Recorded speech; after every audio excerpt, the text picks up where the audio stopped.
Welcome to the Strategic Leader Podcast with me, Gemma Bullivant, and my co-host, Fiona Craig. This podcast is for HR professionals and people-focused leaders from any function who want to think, act, and feel naturally more strategic. Enjoy the show.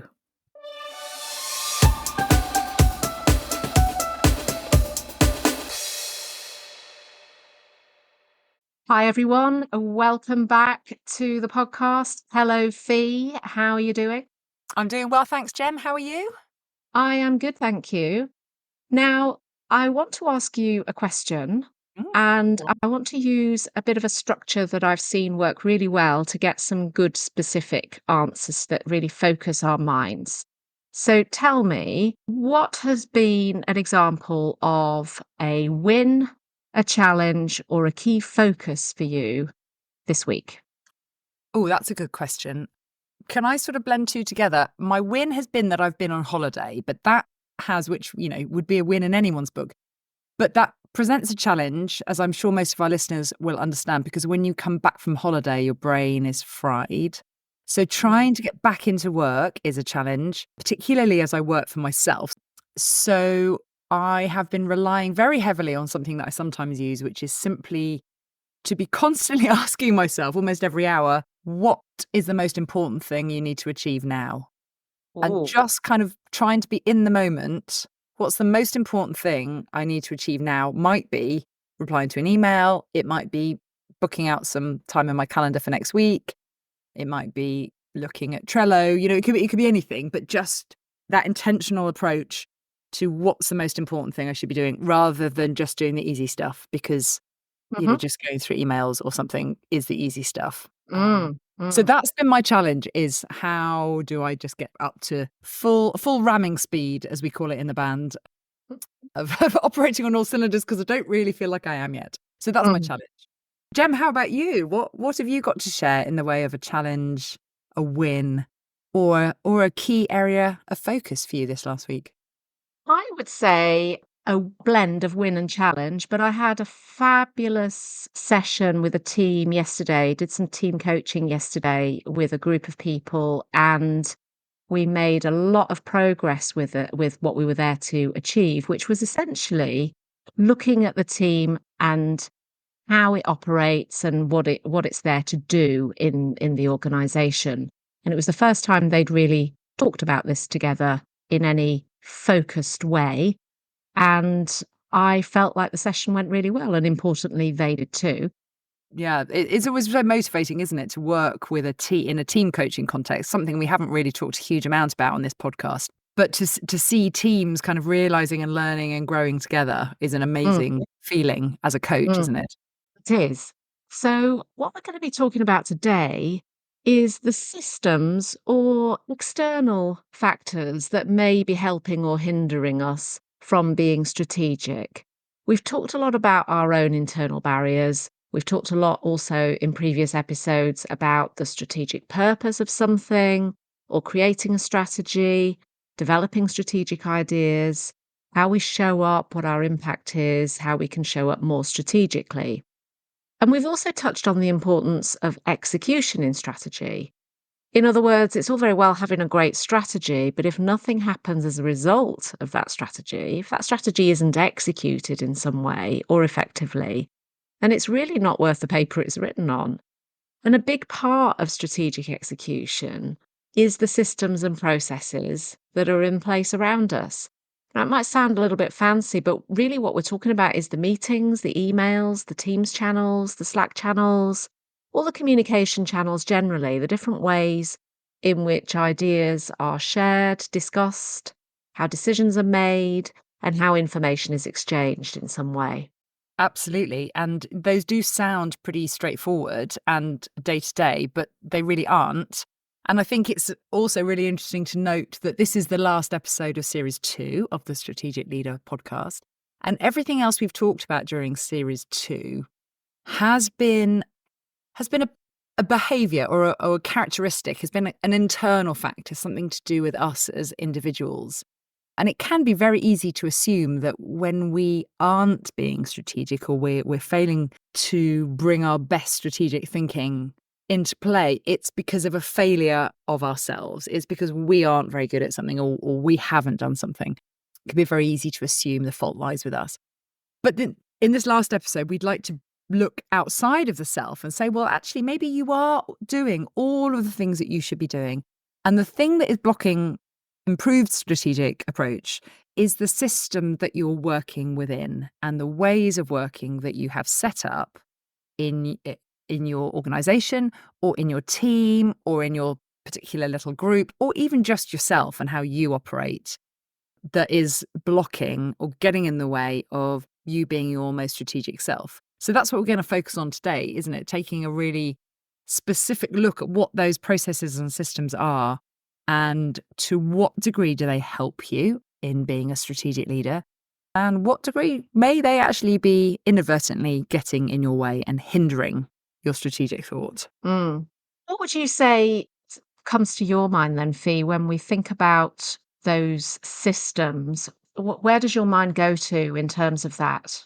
Well, I think probably everyone's mind goes to meetings when you think about this. Is there a person in the land that doesn't say we have too many we have too many meetings? My diary's a mess. I've got back-to-backs all day. I spend so much time in meetings. When am I supposed to actually do any work? I'd love to hear from anybody who doesn't feel that way. So that's a really obvious one. But the meetings kind of sit in the middle of those other things you mentioned, which is how we use our calendars. The technology that has made setting up meetings easy has also created problems in terms of taking away the need for agendas, the need for getting buy-in, the need for kind of socialization and stakeholder management before the meeting and follow-ups. So there's all kinds of things we've lost through the ability to set meetings directly in calendars. And then once you're in the meetings, what are you actually there to do? And how do you go about sharing information? How do you go about making decisions? How do you go about discussing things? And, even outside of meetings, then how do you communicate with your peers, with your teams? And are all of these processes and systems fit for purpose? Because we just make a massive assumption, don't we, that, oh, we have email, or we have Slack, or we have Teams, we have a weekly team meeting, we have a monthly this, we have a quarterly that. And that's the way it's always been, and that's the way it has to be. I totally get that at an organizational level, it's very difficult to make whole-scale changes to that. But you can start with yourself. If you look at this through a lens of, well, organizationally, this is how it works. What about in my team or on this particular project? How does it work? I probably have some more influence over that. And when it comes to my own stuff, how do I manage my diary? How do I set up meetings? How do I invite people to meetings? How do I make decisions or seek decisions from other people? How do I share information with the people around me at a micro level? You certainly have a lot of influence. It's just a question of zooming out and paying attention to these things rather than just assuming that that's the only way of doing it because that's the way that we've always done it. So that in itself is a strategic approach, which is like, hold on a second, all of this stuff may well be absolutely right, but let's just check. When was the last time you reviewed your communication, your meeting systems, and processes that you have set up? So that's what we're going to really lean in on today, because if they're not set up in alignment with your strategic objectives, then they are going to get in the way. And all of the work that you've been able to do on yourself, hopefully from listening to all of our other episodes, won't be as effective as it could be because the systems and the processes are letting you down. Absolutely. It was a big feature of the team coaching session yesterday. We focused on 3 specific areas during the day. One was a big why question all around purpose. Why does this team exist? Why is it important? What impact does it make? And then we looked at the what. So what is it that we do? What is our core delivery? What are the activities and the deliverables, the outcomes that we produce? But we spent an awful lot of time on how. And how can we enable this to happen? How can we be more effective? How can we be more efficient? And one person in the room actually raised a fabulous question that has really stayed with me, which is, how do we want to or need to collaborate on this particular point, will it be more or less efficient for us to all come together on this particular point? And I thought that was a really good frame of working beyond an assumption that we all need to collaborate on Mhm. everything, Yeah. and actually really kind of holding that question up as there may be things that we don't need to collaborate on. And I thought that was a really interesting point. We did, though, talk about some quite basic concepts about meetings, and we used the balcony and dance floor analogy. You've come across that one, I think, haven't you? Oh, absolutely. It's a favorite in coaching. It's useful for so many different scenarios, but share what it means. Well, it's a really simple concept. I'm such a visual person and I love it. We have touched on this in previous episodes, but if you need a reminder, it touches on the idea that there are lots of activities that we do in our day to day that is the operational, the doing, and that's when we're on the dance floor. We're in and amongst it all. We're delivering. We're working on the here and now. And then there is a balcony. I always have this sort of kind of nightclub slash exotic ballroom in mind, depending on what mood I'm in. That's because we spent so many time in them during our student years, Gem. Probably. Although I'm surprised I can even remember them. Um, but the balcony in this particular nightclub slash ballroom is where you are observing the dance floor. So what you're then doing is seeing the exact same thing, but from a completely different perspective. And the idea is that when you're on the balcony, you notice patterns, you notice mood, you notice the music, you notice different things to when you're on the dance floor. You actually need to be on both. Obviously, you can't be on both at the exact same time, but you need to have that idea of flexing between the two. And like you say, it's a really useful concept in coaching and leadership generally. But in a meeting context, when we're deciding what a meeting is there to do, where we ended up with this group yesterday was deciding that some meetings would be balcony meetings and some meetings would be dance floor meetings. A And great shortcut in the language there to say that's what this meeting is for, and then if something comes up, you can say, "Well, actually, that's a dance floor meeting thing. yeah, This is yeah, a balcony meeting," or vice versa. exactly. I mean, it kind of really captured people's imagination because, of course, you can see, like you say, you can recognize the value of having that shorthand language. It helps you govern how those meetings play out in reality because, of course, we all get sucked into the day to day, regardless of what the original meeting purpose is.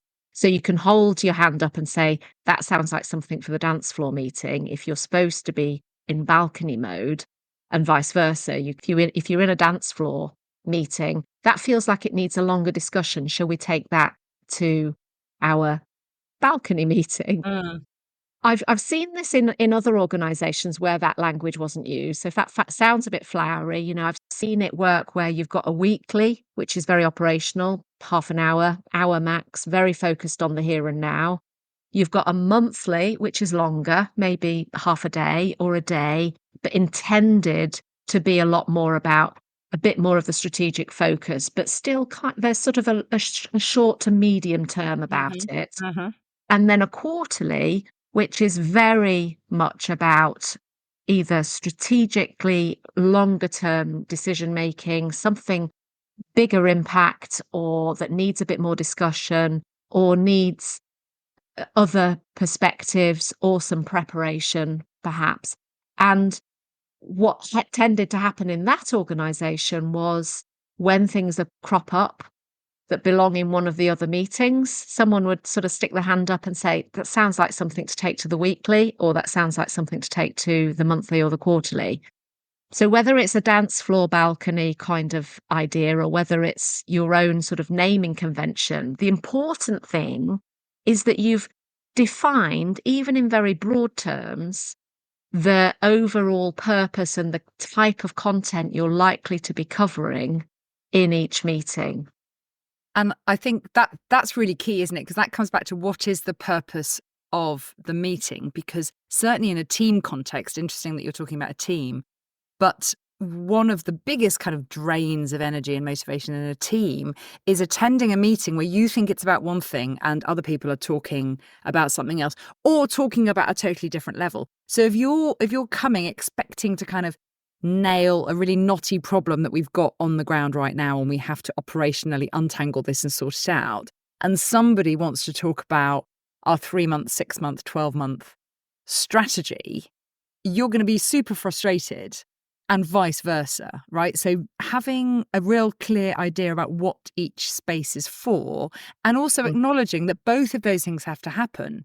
We have the dance floor and the balcony. Usually, as you say, we're trying to get off the dance floor and onto the balcony, because normally we're pulled back onto the dance floor, the day-to-day, the firefighting, the tactical tasks, the reactive tasks. But we do have to do both, and acknowledging that we have to do both and acknowledging that we need a slightly different headspace is really, really helpful.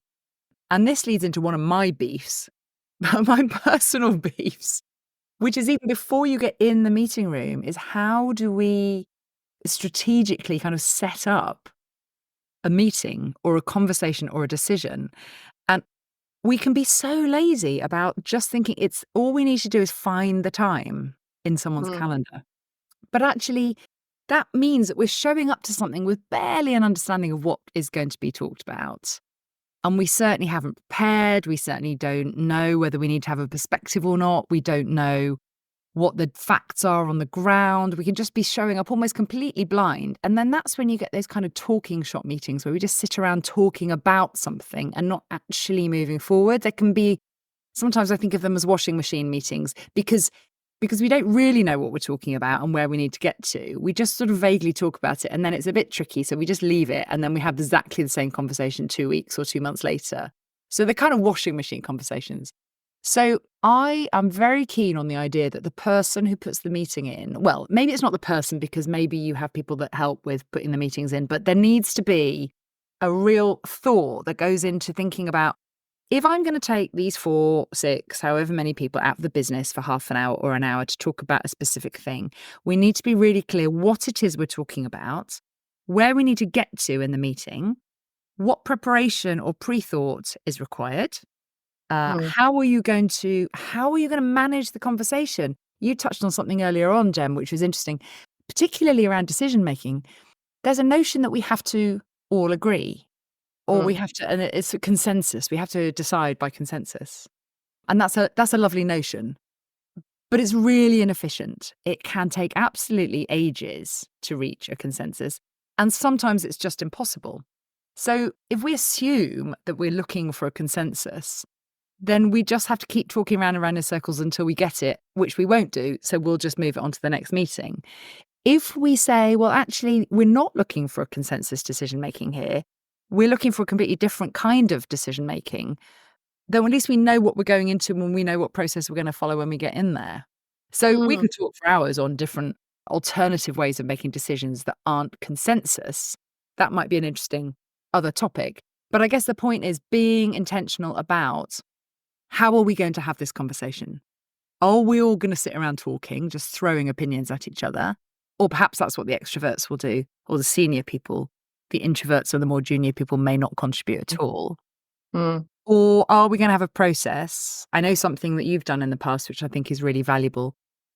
When somebody wants to bring something into a meeting, they want to get a decision made or they want to raise an issue, they have to prepare just a short one-pager, a short Mm. pre-read, and everybody has to have read it, so that we come into the meeting knowing, okay, I know the background facts to this. I know what the task is in the meeting, and I know whether I need to go and research something beforehand or just form an opinion beforehand, or equally, I know whether, do you know what, I'm perfectly happy not to be involved in this. You don't need Mm. my involvement. You can take me out. So that kind of stuff, I think, is a strategic process. Just getting into Mm. that discipline of thinking, what preparation do I need to do before that meeting happens? So think of it as when you're setting up the invite, and all of that should go in the invite. What's it for? Where are we trying to get to? How are we going to have this conversation? What do we need to do in advance just means that when you get to the meeting, you can hit the ground running. It's so much more efficient. And you may actually find that some people genuinely don't need to be there, or the meeting could be half as long if people are prepared. So all of that needs to go in the invite, really. And it's just the thinking that happens before the meeting, which means the meeting will be so much more valuable. Setting up a meeting is not setting an invite. It's doing some of the thinking first. I completely agree.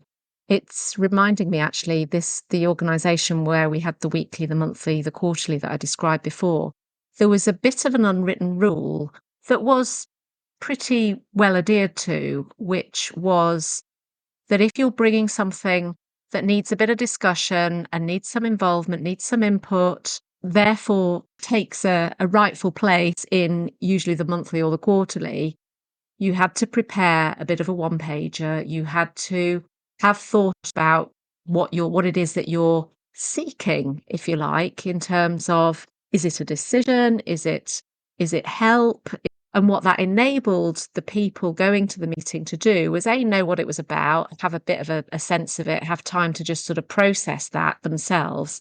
Perhaps gives you an opportunity to think about questions or impacts or interdependencies, or whether you might be able to help, whether, like you say, doesn't really affect you, but it's good to know about, thinking about that RACI idea, that Yeah. responsible, accountable, consulted, Yeah. Or informed. informed. And I think that's a really useful way of thinking about what your part is in a meeting. Is, are you responsible for this? Do you own the action? Is that something that you're going to do? Are you accountable? In other words, you have a stake in this. It's going Mhm. to impact you in some way. Are you consulted? Is, in other words, your input is needed in order for the best outcome to happen, or informed? I just need to know about this. Yeah. And I think not identifying where you sit in those four is very inefficient, because it means you just get opinions flying around that are not adding value. Mm. So it's that thinking, it's that decision before the decision in a way. It's that just, where is everyone on a racy matrix before we have the decision? Because then we know we don't need a consensus. We just need those three key people to be on board.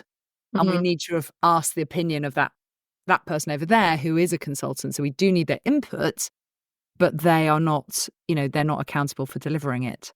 That's a really Yes. useful approach.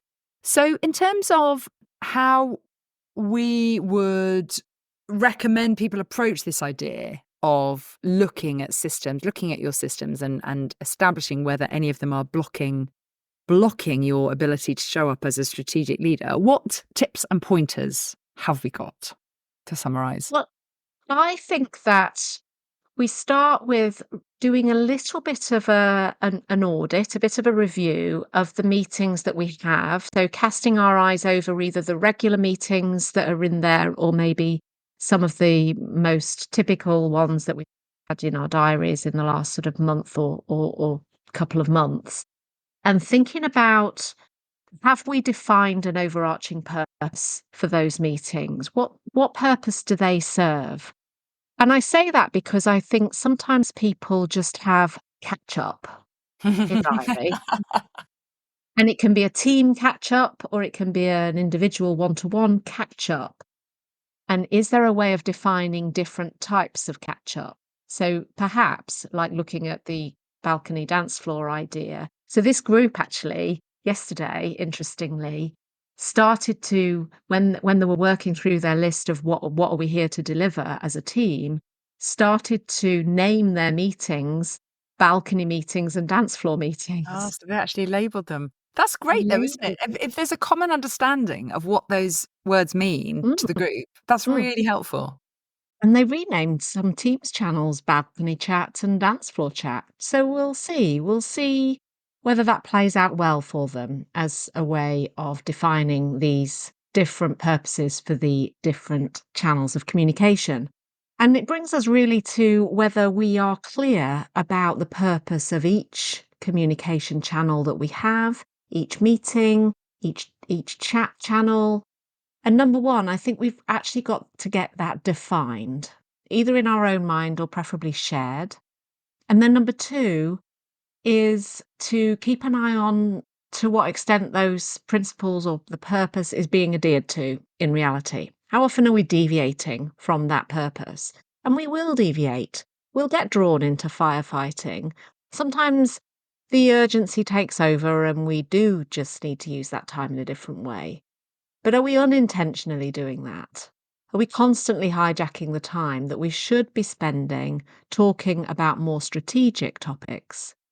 Do we find ourselves in those meetings calling it out and saying, actually, I think that needs to be in the monthly, like I said before, or actually, I think that sounds like a weekly or a dance floor topic?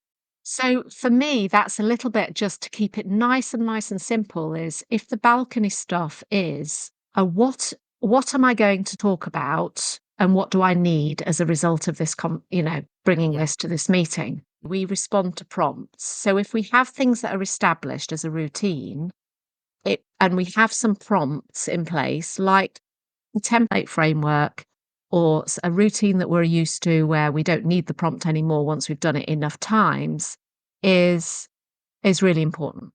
It is really important. And going back to where we started, which was my challenge, that what is the most important thing I need to do right now is a prompt that I Mm, use to just reset to my brain every couple of hours. And so these intentional prompts are really important to keep us at a strategic level and not to get drawn down in too much into a tactical level, because that's the direction of travel. That's the magnetic pull is back towards mm, tactical on the whole. And mm. so any prompts or I guess that's why the systems need to support strategic thinking. If our goal as a team or if my role as an individual is a strategic one or is leaning towards strategic, long-term, big conceptual roles, then I need to set up my system so that I can do that. If I'm attending multiple project status meetings, multiple stand-ups each morning, which are very much buried in the detail, my systems are not in alignment with my strategic objectives. So I think what you're saying here is that the systems and processes that we have need to ensure that we have the right people in the right meetings, talking about the right things and at the right level. And we all have clarity about when we need to be talking about very important, urgent, here and now operational dance floor topics of conversation, and when we need to lift up onto the balcony and look at the situation from a more strategic perspective, perhaps to make more future focused strategic decisions and not allow ourselves to be pulled back into the operational discussion at the wrong time. But we have to make sure that the systems that we've got in place enable us to have those conversations in the right way.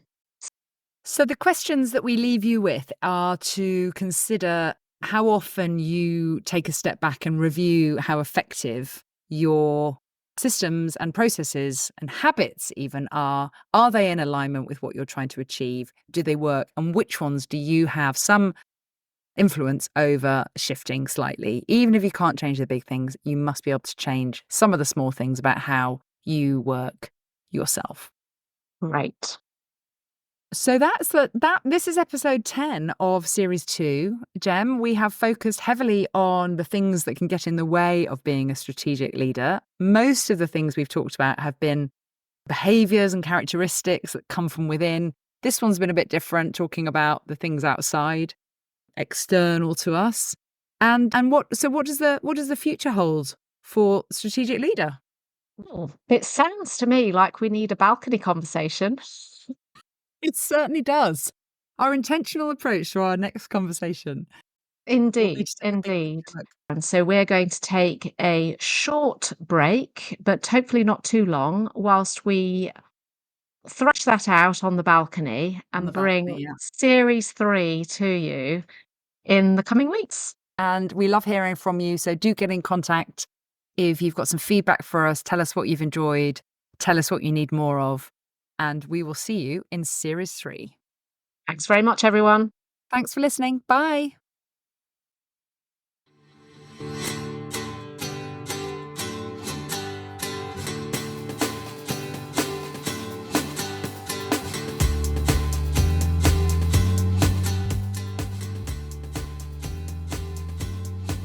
Thank you for listening to this episode of The Strategic Leader. If you liked the episode, please subscribe to access more of our recordings. And if you think it'd be useful for someone else, please forward to them and leave a review. We base our content on questions we are regularly asked and what you want to know more about, so please do email us with any questions or comments to gemma@gemmabullivant.co.uk. And remember, you're already being more strategic than you realise.